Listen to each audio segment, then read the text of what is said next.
Ikinagulat mo ni Vice President Sara Duterte na makita ang magandang ratings na ibinigay sa kanya ng publiko.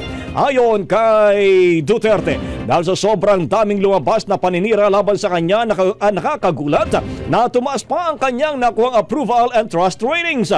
Mababati na batay sa ulat ng Bayan Survey ng Pulse Asia Research na inilabas noong nakarang linggo mula 52%. Umakyat ang approval ratings ng pangalawang pangulo mula para sa buwan ng Pebrero sa 59%, habang umakyat naman sa 61% mula sa dating 53% ang kanyang trust ratings.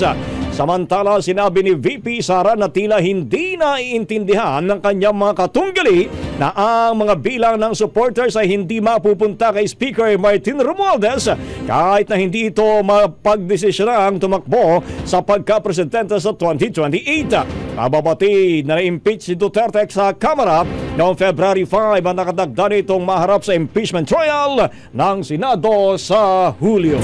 Ang bahaging ito ay hatid sa atin ng Standout ES4 Capsule. Simulang tuparin ang pangarap ng iyong anak. And stunting now!